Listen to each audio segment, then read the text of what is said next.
Aprendo, pero, não puedo hacer. É só estudar e ouvir as dicas que eu dou pra você. Confere suas respostas e faz tudo com calma. Manda bem na redação, faz do fundo da alma. Esse é o tópico frasal, ainda tem argumentação. E a resposta pra você eu deixei na conclusão. Se tá nervoso, se acalma pra mandar bem. E se liga nos vídeos que eu te preparo pro Enem.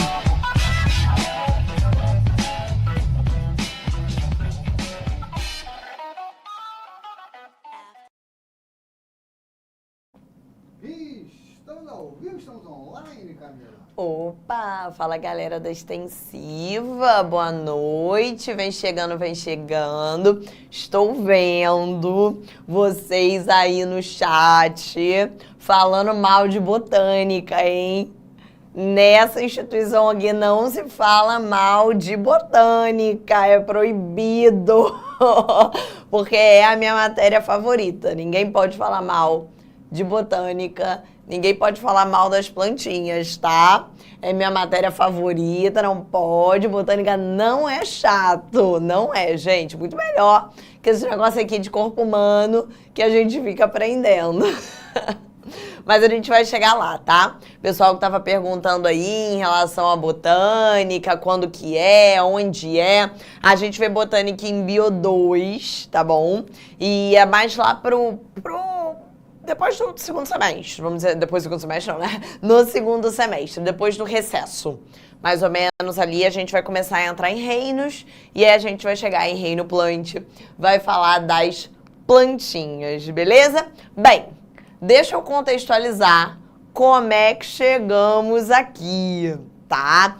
Hoje a aula é a continuação da aula da semana retrasada, né? Porque semana passada a gente parou para fazer a nossa revisão, lembra? A gente teve uma aula de exercícios e aí a gente deu uma pausa na nossa modulação teórica. E aí, hoje, a gente volta ali naquele assunto de embriologia. Deixa eu só revisar para eu não entrar aqui do nada nos anexos embrionários, tá? Mas eu aconselho, se você não viu a aula da semana retrasada sobre embriologia, desenvolvimento embrionário, eu aconselho fortemente que você assista, até de repente antes dessa aula, tá? Se você quiser, você já dá uma pausa aí, já segura e vai assistir primeiro a aula de embrio e aí depois você volta aqui para falar sobre os anexos embrionários. Vai fazer muito mais sentido aí na sua cabeça. Para quem já estava aqui na semana retrasada, antes da aula de exercício, na aula de embriologia, a gente aprendeu o estudo de desenvolvimento embrionário. É claro, gente, que a gente não falou das 42 semanas de gravidez, né? 40 a 42 semanas de gravidez, assim. A gente não ficou aqui 45 minutos falando de 9, né, meses de gestação. É claro que não dá tempo, nem é necessário que pro Enem vocês aprendam cada semana ali da gravidez. Não é essa a nossa missão aqui, tá? Mas a gente passou pelos acontecimentos mais importantes. A gente falou lá da fecundação, né? A formação do zigoto. A gente falou lá do espermatozoide juntando com o óvulo lá na tuba uterina, lembra? Para formar o zigoto. A gente viu que esse zigoto, ele ia se multiplicando conforme ele ia descendo para o útero. Lembra disso? Então, o zigoto, a fecundação, o espermatozoide, ele junta com o óvulo ali na tuba uterina. Tá vendo aqui, ó? A gente viu isso na semana retrasada. E conforme esse zigotinho vai na direção do útero, ele vai sofrendo uma série de mitoses. Uma célula vai gerando duas geram quatro geram oito 16 32, e ele forma ali um conjuntinho de células que a gente chama de mórula. Mais ou menos no quarto dia, a gente viu que a mórula caía aqui no útero e dava origem a blástula ou blastocisto. Lembra disso? Aqui, essa região do blastocisto é que vai dar origem ao embrião. É esse amontoadinho aqui de células que vai dar origem ao bebê. Tanto que a gente chamou esse amontoadinho de células de embrioblasto, porque é essa região que vai dar origem ali ao corpinho do bebê. É por essa região também que o blastocisto ele vai se fixar no endométrio.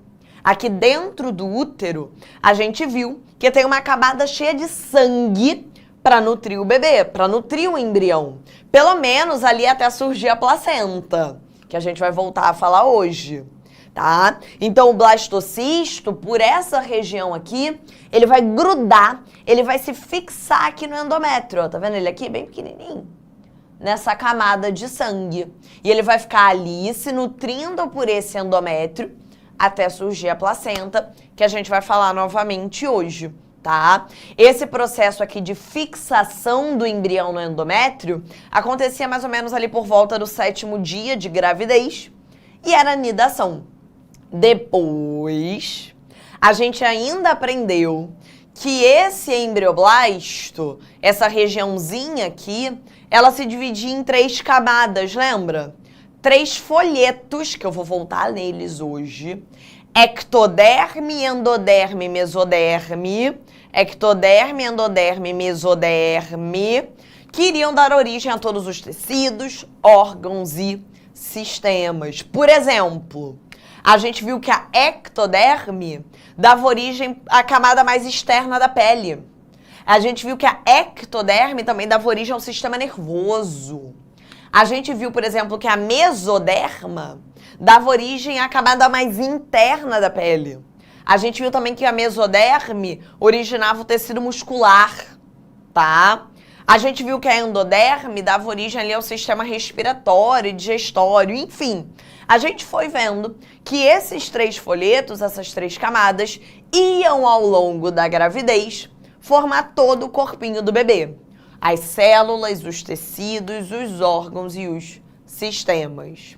Beleza, gente? Isso é só uma revisão do que a gente viu na semana retrasada. Se você não assistiu essa aula, recomendo fortemente que você veja, tá? Para você acompanhar um pouquinho desse desenvolvimento embrionário. Beleza, Camila? E aí? Como é que chegamos aqui? O que nós falaremos hoje?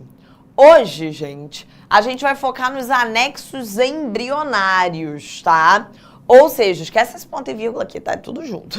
Os anexos embrionários, ou seja, nas estruturas que não fazem propriamente parte do corpo do bebê. Olha o nome, anexos embrionários. Anexos, porque eles não estão, na verdade, no corpo ali do bebê. São estruturas que vão facilitar o desenvolvimento desse embrião. E quando eu estou falando dessas estruturas, quando eu estou falando desses anexos embrionários, né? Eu não estou falando só em ser humano, não, tá? Essas estruturas podem estar presentes em todos os vertebrados. Então hoje, apesar de você ainda não ter visto o reino animal, eu vou já te contar qual anexo que está presente nos peixes, nos anfíbios, nos répteis, nas aves e nos mamíferos. Ou seja, eu vou te mostrar quais estruturas esses animais têm para facilitar o desenvolvimento do embrião. Beleza? São 4 principais anexos embrionários, tá? Eu sei que vocês não estão vendo a placenta aqui, mas eu já vou explicar. Saco vitelínico, alantoide, córeo ou córion e âminio. Tranquilo, gente? O âminio vai vir aí do negócio do amniótico. Vai sim, fica tranquila que a gente vai chegar aí, tá? Então, novamente, são 4 principais anexos embrionários. O saco vitelínico, o alantoide, o córion e o âminio. A nossa missão na aula de hoje, que nem é assim uma grande missão, a aula de hoje é bem curtinha, na verdade, é ver em quais animais esses anexos embrionários estão presentes, ou seja, quais vertebrados tem cada um deles, o que está presente em peixe, o que está presente em anfíbio, em réptil, em ave, em mamífero, e a função de cada um. Como é que cada um deles vai ajudar no desenvolvimento do embrião. Aqui, gente, eu botei uma estrutura de um ovo, tá? Uma imagem representativa mostrando esses anexos. Mas ao longo da aula, eu vou mostrando tanto foto assim no desenho, quanto imagens reais, tá? Para vocês verem de fato como são essas estruturas ali anexas ao embrião.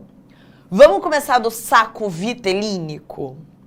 O saco vitelínico, gente, ele é formado a partir do mesoderma e do endoderma.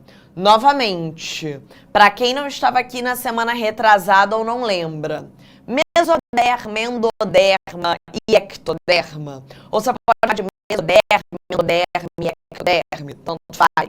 São as camadas que vão dar origem ali às partes do corpo do embrião e aos anexos embrionários, beleza?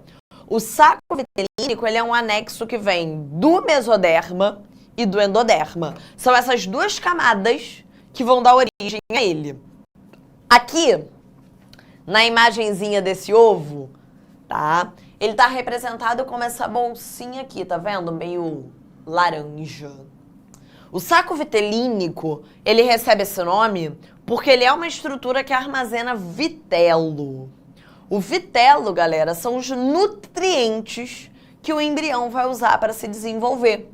Então, na verdade, a presença ali, né, a função do saco vitelínico é nutrir o embrião. Como eu te falei, cada um desses anexos embrionários, ele vai auxiliar o embrião de alguma forma. Cada um desses anexos existe, ou pode existir, para favorecer o desenvolvimento do embrião. No caso do saco vitelínico, a função dele é armazenar o vitelo, que é o nutriente que o embrião vai usar para se desenvolver. O saco vitelínico, ele está presente nos peixes, nos répteis e nas aves, tá? Ele é super bem desenvolvido nesses 3 animais vertebrados. Camila, mas eu ainda não aprendi. Eu ainda não aprendi o que é um peixe, um réptil, uma ave. Eu ainda não tive aula de reino animal. Eu sei, gente. Mas, por enquanto, segura essa informação. Então, quando eu olho ali um embrião de um peixe, de um réptil ou de uma ave, aqui, por exemplo, nessa imagem, ele está representando um embrião de uma ave. Claramente, né? E aqui está o saco vitelínico, que estaria ali para nutrir, cheio de vitelo, para nutrir esse embrião. Show? Eu coloquei também algumas imagens reais, para vocês verem como é que isso é. Olha aqui, gente, no embrião do peixe, tá? Para vocês verem também, olha aqui o saco vitelínico, cheio de vitelo, cheio de nutriente que esse embriãozinho vai consumindo ao longo do desenvolvimento dele. A tendência, gente, é o saco vitelínico ir ficando cada vez menor, né? Porque o embrião, ele vai consumindo, ele vai usando esse vitelo, ele vai usando esses nutrientes. Então, talvez hoje, a gente consiga fazer questão, exercício. E vocês vão ver que isso é importante para acertar a questão 1. O saco vitelínico, ele vai sendo consumido, ele vai ficando cada vez menor. Porque o embrião, ele vai usando esses nutrientes para sobreviver. Aqui uma outra imagem também de um embrião. E aqui o saco vitelínico, ó. A bolsinha, tá? Cheia de nutriente, cheia de vitelo para nutrir esse embrião. O embrião, ele vai consumindo esses nutrientes conforme ele vai se desenvolvendo. Estão entendendo a ideia? Não é tão complicado assim. Para cada anexo embrionário, a gente vai pensar de que forma ele pode ajudar aquele embrião a se desenvolver. No caso do saco vitelínico, vai ser fornecendo vitelo, nutriente. Vai estar super bem desenvolvido em peixe, em réptil, em ave. Beleza? Alantoide. O que faz o alantoide?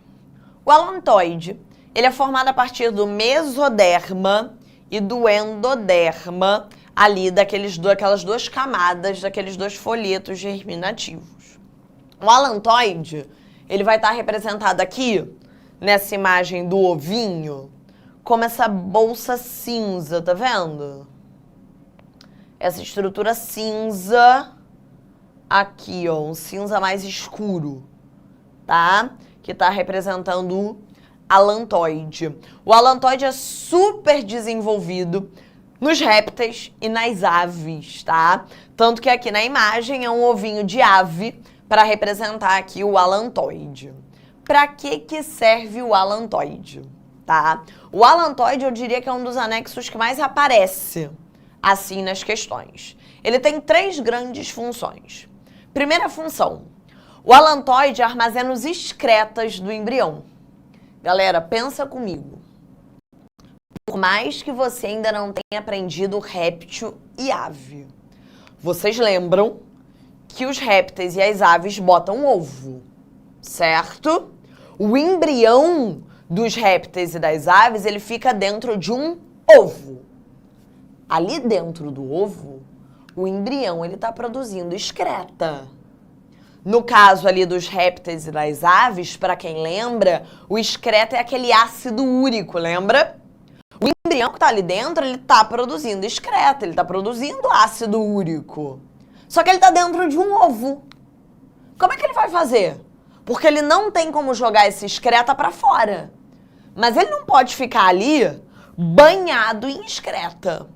Então, essas excretas produzidas pelo embrião, elas vão sendo guardadas dentro do alantoide. Então, o alantoide, ele vai armazenando as excretas produzidas pelo embrião. Show? Outra função do alantoide tem um pouco a ver com o esqueleto do embrião, tá? O alantoide, ele vai usar um pouco da casca do ovo, um pouco do cálcio que está na casca. Ele vai pegar um pouco desse cálcio que tem na casca do ovo, tá? E vai transferir para o embrião, para ajudar na formação do esqueleto dele, né? Os répteis, as aves são animais vertebrados, tem esqueleto ósseo. O osso, ele precisa de cálcio para se desenvolver. Então, o alantoide, ele vai pegar esse cálcio que está aqui na casca do ovo, uma parte dele, e fornecer para o embrião, para ajudar a formar o esqueleto. Por fim, o alantoide ainda vai ter o papel junto com o córion, tá? Que é a próxima que a gente vai ver, o próximo anexo embrionário. Junto com o córion, ele também vai participar das trocas gasosas. Ele vai ajudar nessa troca de oxigênio e gás carbônico. Ele vai ajudar nesse processo de passagem de oxigênio para o embrião e retirada de CO2 dele. Tranquilo? Depois, gente, eu faço um mapinha mental para vocês, tá? Não tem problema não, mas vão acompanhando por isso, por enquanto. Tranquilo? Beleza? Então, o alantoide, ele acaba tendo muitas funções. Eu coloquei aqui, ó, um ovinho de ave novamente, para vocês verem aqui nessa representação, ó. Então, aqui é o embrião, tá? Tá até o coraçãozinho aqui. Então, aqui tá o bebê, o embrião da ave, tá? Aqui estaria o saco vitelínico, tá vendo, ó? Preso aqui no embrião. Lembrando que esse saco vitelínico, ele é cheio de vitelo, de nutriente. E aqui tá o alantoide. O alantoide, ele vai pegar os excretas do embrião e armazenar. Ele vai armazenando os excretas que o embrião vai produzindo. Ele ajuda a pegar um pouco do cálcio da casca e mandar para o embrião usar esse cálcio para formar o esqueleto. E ele ainda participa, olha aqui, ó, das trocas gasosas. Ele ajuda junto com o córion, que a gente ainda vai ver, na entrada do oxigênio e na eliminação do gás carbônico. E aqui, uma imagem real, tá? No real, as coisas não são tão bonitinhas, tá bom? Mas aqui estaria o alantoide, é uma bolsinha. Faz todo sentido, né? Que seja uma bolsinha, porque aqui dentro vão ficar armazenados os excretas do embrião. Tranquilo? Bem, falei com vocês que o alantoide, junto com o cório, participa das trocas gasosas. Quem é o cório? Também chamado de córion ou serosa, tá? Você pode usar os 3 nomes. Você pode chamar de córeo, córion ou seroso. O córion, ele vem a partir do mesoderma e do ectoderma, tá? Também está bem desenvolvido ali em répteis e aves. E ele fica logo embaixo da casca. Vou mostrar aqui pra vocês, ó. Tem a casca do ovo. Logo embaixo da casca, tá vendo? Ele representou aqui como se fosse essa linha vermelha. Logo embaixo da casca já tá o córion ou córeo, tá? O córion ou córeo, ele vai junto com a alantoide participar das trocas gasosas. Então, os dois, eles acabam tendo essa função em comum. O córion, junto com a alantoide, ajuda na entrada do oxigênio e na saída do CO2. Então, ajuda nesse processo de troca gasosa entre o embrião e o meio externo. Tranquilo? De boa? Nos mamíferos, e aí quando eu falo em mamífero, eu tô falando do nosso grupo, do ser humano, nos mamíferos, o córion também vai dar origem à placenta, que é um anexo embrionário muito especial, presente em alguns tipos de mamíferos, tá? Então isso é uma característica muito específica do córion. Se você estiver falando de um mamífero que tem placenta, tipo ser humano, é legal que vocês saibam que no ser humano, o córion vai dar origem à placenta, tá? Ele vai formar esse outro anexo, mas que só está presente em alguns tipos de mamíferos. Por fim, o âmnio. O âmnio normalmente é o anexo mais famoso, tá?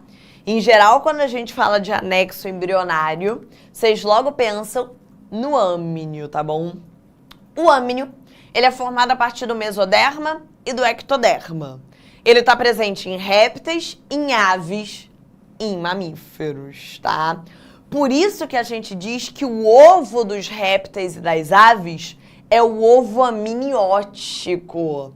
Porque ele é um ovo que dentro dele tem esse anexo, que é o âmnio. Nos mamíferos, mesmo quando a gente não bota ovo, tá? Existem mamíferos que botam ovo, tipo ornitorrinco. Mas mesmo nos mamíferos que não botam, tipo o ser humano, a gente também tem esse anexo embrionário.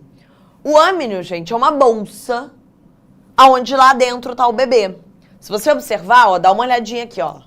O embrião, ele tá dentro de uma bolsa, tá vendo? Essa bolsa aqui, cheia de líquido, é o âmnio. O líquido que tá dentro do âmnio é o líquido amniótico, tá? Botei aqui 2 imagens para vocês verem, acho muito bonitinho isso, gente. Aqui o embrião, ó, dentro do âmnio, tá vendo? O embrião, ele fica dentro dessa bolsa. Essa bolsa aqui é o âmnio. Aqui dentro tá cheio de líquido. O embrião, ele fica dentro desse líquido amniótico. E olha que imagem linda de mamífero. Olha a bolsinha aqui, olha o âmnio. Olha o embrião dentro desse âmnio, dentro desse líquido amniótico, tá? E com certeza, gente, vocês já viram, nem que seja em cena de novela, a mulher tá grávida e ela fala assim, a bolsa estourou. Aí quando a mulher fala que a bolsa estourou, sai um líquido da vagina dela. Essa bolsa que estourou foi o âmnio. Esse líquido que tá saindo é o líquido amniótico. Isso significa que tá na hora do parto. Porque o bebê, ele tá dentro dessa bolsa, ele tá dentro desse âmnio. Quando o âmnio estoura, significa que tá na hora de nascer. Por isso que isso é um marcador ali, é a hora que a mulher sabe que ela vai entrar em trabalho de parto. Tem alguns bebês que nascem dentro da bolsa. Isso é raríssimo, tá, gente? Porque, em geral, antes do parto, a bolsa estoura. Então, o âmnio estoura, tanto que sai o líquido amniótico pela vagina e a mulher entra em trabalho de parto. Esse é o mais comum. Mas alguns bebês nascem ainda dentro do âmnio, que é o que a gente chama ali de parto, né? O bebê empelicado. Estão preparados para ver?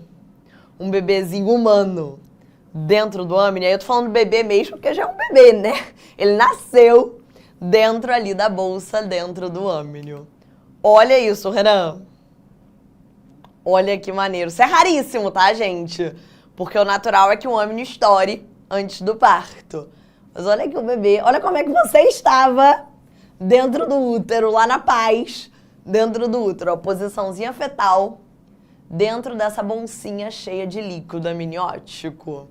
Tá? Você estava lá na mó paz, no escuro, lá, bonitinho, posição fetal, dentro dessa bolsinha. É assim que o bebê fica dentro do útero, tá? Então esse tipo de... É muito lindo, né, gente?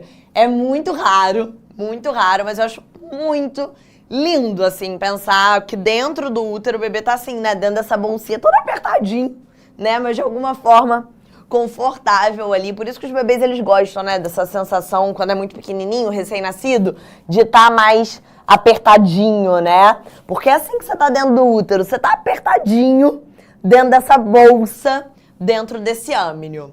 Pensa comigo. Pensa, agora eu quero que você pense. Por que o embrião fica dentro de uma bolsa? Por que isso? Qual a vantagem desse anexo embrionário? Qual a vantagem que os répteis, que as aves, que os mamíferos ganharam nisso? Qual a vantagem do nosso embrião? Quando eu falo nosso, tô falando de mamífero, de réptil, de ave. Qual a vantagem do embrião desses animais ficar dentro dessa bolsa cheia de líquido?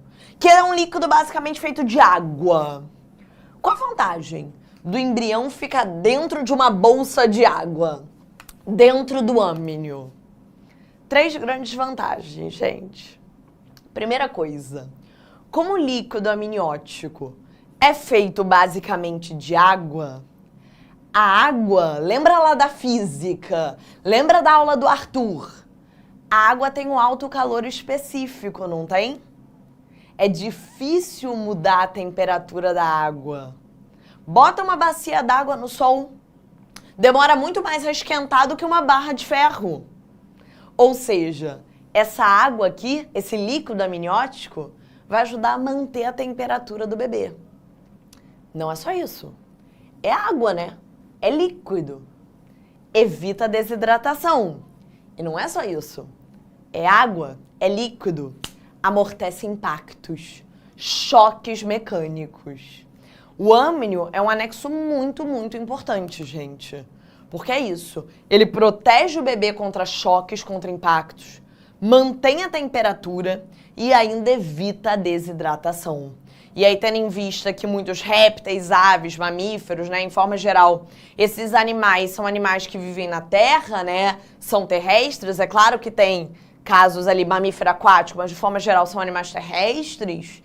Evitar a desidratação, ajudar a manter a temperatura, proteger contra impactos, é uma função extremamente importante. Show de bola, gente? Tranquilo? E agora focando mesmo em mamíferos que nem o ser humano. Vamos falar dela para fechar. A gente já falou dela na semana passada, na semana retrasada, mas ela é tão importante que vale falar de novo. A placenta.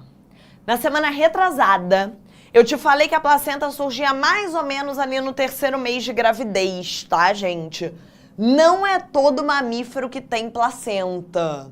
Toma cuidado com isso. Como eu acabei de falar, tem mamífero que bota ovo, tipo ornitorrinco, tá bom? Mas ser humano, gato, cachorro, leão, são mamíferos placentários, tá? São mamíferos que têm placenta.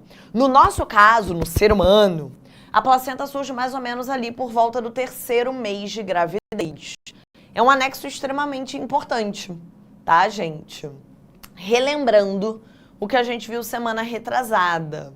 A placenta, ela vai fazer a nutrição do embrião. Por isso que na gente, o saco vitelínico ele é muito reduzido. O ser humano, ele não precisa ter um saco vitelínico desenvolvido, porque quem vai nutrir o embrião é a placenta. O ser humano também não precisa ter um alantoide super desenvolvido, porque quem vai eliminar os excretas do bebê é a placenta.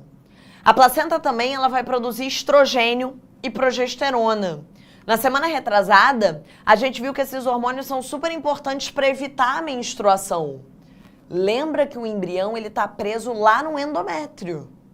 Se a mulher menstruar, isso pode gerar um risco ali naquele bebê, né? O embrião tá fixado nesse sangue, nessa camada de sangue, nesse endométrio. Então a placenta vai produzir estrogênio e progesterona para manter essa camada ali no útero, para evitar a perda, né, dessa camada, para evitar a menstruação.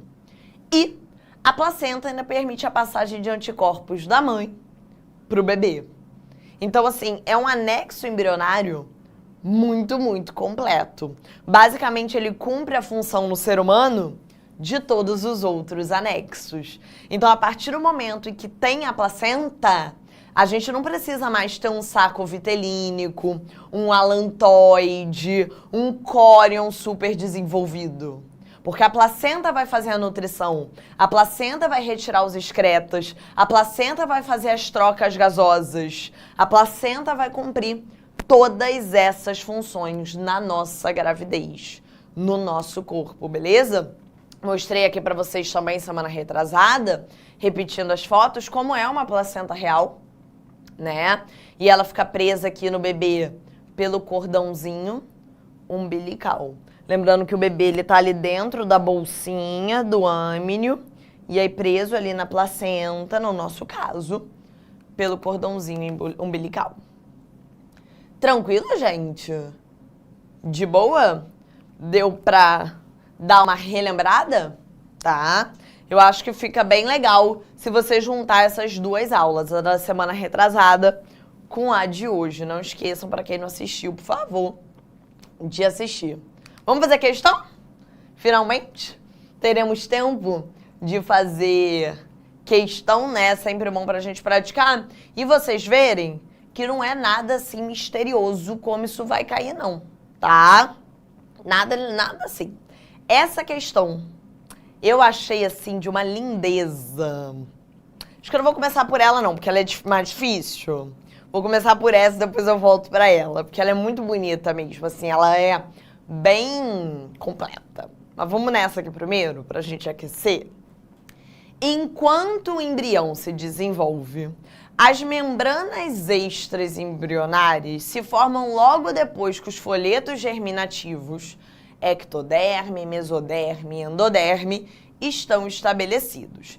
Membrana extraembrionária é um outro nome para anexo embrionário. Você pode chamar de dois jeitos, ou de anexo embrionário, ou de membranas extraembrionárias. São coisas que não fazem parte do embrião, mas ajudam ele a desenvolver. Mesma ideia.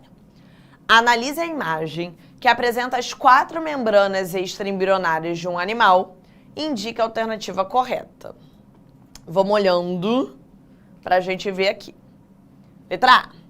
O anexo A, aí temos aqui o anexo A, sofre um aumento de volume conforme avança o desenvolvimento do embrião. O anexo A é esse aqui, gente.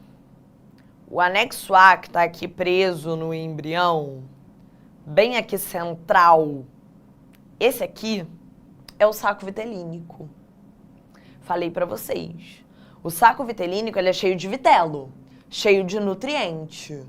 O embrião, ele vai consumir esses nutrientes conforme ele se desenvolve. Então, a tendência do saco vitelínico não é aumentar, ele diminuir ao longo do tempo. Então, conforme o embrião for consumindo esses nutrientes, o saco vitelínico vai ficando com um volume cada vez menor. Então, a letra A tá errada. Letra B. O anexo C está presente em todos os vertebrados tetrápodes. O anexo C. Quem é o anexo C? Aqui está o embrião. O D é o embrião. Todo mundo enxerga, né? O D é o embrião. O C é a bolsa que envolve ele. O embrião está dentro do âmnio. O âmnio está presente em réptil, ave e mamífero. Aí é brabo mesmo.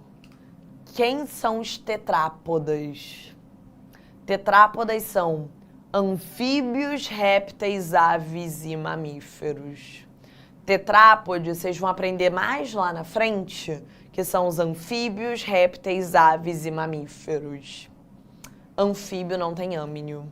Âminio está presente em réptil, ave e mamífero.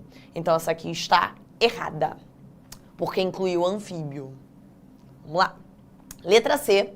O anexo B é o âminio, que delimita uma cavidade preenchida por fluido, que é a cavidade amniótica. Não, já tá errado, né?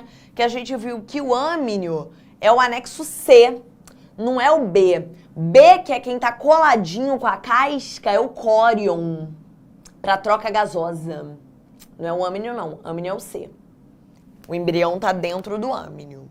Bem, o anexo A é o saco vitelínico, responsável pela nutrição do embrião. Anexo A é o saco vitelínico, para nutrir o embrião. Beleza, cheio de vitelo. O ovo acima pode ser de uma salamandra, não pode. Porque aí teria que ser de um anfíbio. E como tem âminio, esse ovo ou é de réptil, ou é de ave, ou é de mamífero. Mamíferos que botam ovo, tipo ornitorrinco. Então não pode ser. Então realmente a gente vai de letra D. É claro, gente, que essas questões vão ficar mais fáceis para vocês quando vocês aprenderem reino animal, tá? Mas já dá pra gente ir adiantando. Vamos fazer essa 1 para fechar? Olha que questão bonita, questão difícil, tá? Não é muito óbvia não, mas que coisa linda essa questão, tá? Que junta êmbrio com Covid-19. Olha que conjunto de matéria, questão bem feita, ó. Quando a pandemia de Covid-19 trouxe pelo Brasil, cientistas do Instituto Butantan dedicaram-se à pesquisa de uma vacina. Beleza, você está achando que a questão é de vacina. O método usado foi a inoculação viral em ovos de galinha. Técnica já utilizada para produzir a vacina da gripe e de grande especialidade do Butantan. Nascia assim a Butanvac, imunizante do Butantan contra o SARS-CoV-2 inteiramente produzido no Brasil. Beleza, vai te explicar. Nessa técnica, uma pequena quantidade de vírus modificado inofensivo para humanos é inoculada em ovos que posteriormente serão incubados por 72 horas.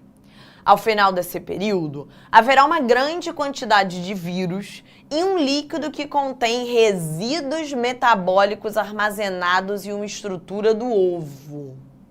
Esse líquido é então coletado, os vírus são isolados, inativados e utilizados para produzir a vacina.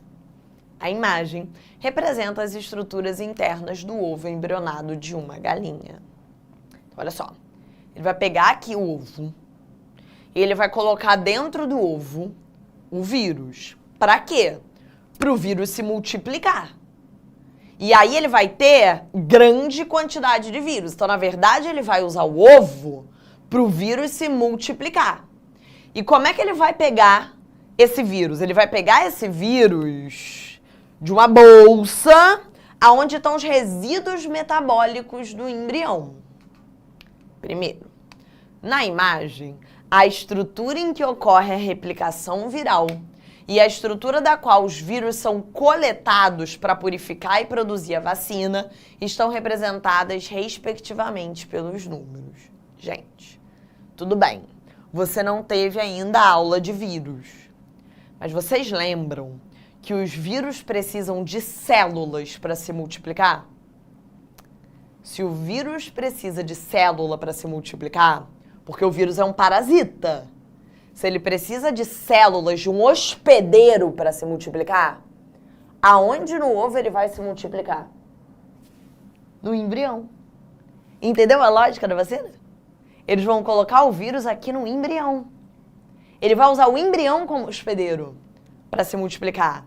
Então aqui a multiplicação vai ocorrer no 3, ó. Cara, se você soubesse disso, você já matava a questão. Se você entendesse que o vírus vai precisar de um hospedeiro para se multiplicar, e aí o hospedeiro tem que ser um ser vivo. É o embrião, é uma célula, ele precisa das células do embrião. Tá? Aqui, 3, mas ok. Mas ele tá falando que ele vai pegar esses vírus de uma bolsa onde estão os resíduos. Resíduos metabólicos é a mesma coisa que excretas.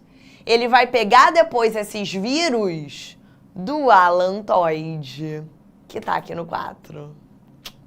Beleza? E a gente marca a letra D. Bonita demais, né, gente? Bonita demais essa questão. Eu gosto muito dela, cara, muito mesmo, assim, porque, cara, ela junta muitos conteúdos diferentes. Ela passa por vacina, ela passa por Covid, ela passa por anexos embrionários, ela passa por virologia. Cara, a pessoa que fez essa questão, ó, tá de parabéns, tá? Beleza, gente? E temos aqui ainda mais uma questãozinha 3, dá pra gente passar rapidinho por esse chorinho aqui, ó. Relacione corretamente os anexos embrionários às respectivas características, numerando a coluna 2 com a coluna 1. Clássico, né? Bem, essa questão vai ser bem fácil de matar, tá? Anexo embrionário não é difícil. Membrana que envolve completamente o embrião, delimitando a cavidade amniótica. Gente, tem erro, né? Tá falando de cavidade amniótica, só pode estar falando de âmnio, né? Cara, se você soubesse disso, cavidade amniótica com âmnio, você já marcava a letra C. Porque só tem essa opção começando com 2. Mas tudo bem. Só lembrando que o âmnio ajuda na manutenção da temperatura do embrião, protege contra impactos e ainda evita a desidratação, tá? Só pra confirmar, ó. Também conhecido como serosa. Serosa é outro nome de córeo ou córion, tá? Que faz as trocas gasosas, beleza? Tranquilo? Pô, mas quem também tá relacionado com troca gasosa? Alantoide. Pô, Camila, mas por que eu não boto alantoide na de cima? Porque serosa é outro nome de córeo. Tem erro. Então aqui, como ele falou em serosa, serosa é outro nome de córion, que junto com o alantoide também faz a troca gasosa. Mas lembra que o alantoide também participa, né? Ele também armazena os excretas do embrião e também ajuda na transferência de cálcio da casca para o embrião. E vitelo. Armazena vitelo, nutriente ao saco vitelínico. Tranquilo, gente? É isso. Fechamos. Espero que vocês tenham gostado de embriologia. É muita decoreba, mas eu acho que é bem legal da gente entender um pouquinho como é que funcionam as coisas na natureza. Até semana que vem. Um beijo. Ah, e pra quem vai ficar em Bio 2, até daqui a pouco. Um beijo. Tchau. Assista nossas aulas a hora que você quiser. Vem com o Pro, o cursinho online que mais aprova no Enem. Assine em proenem.com.br.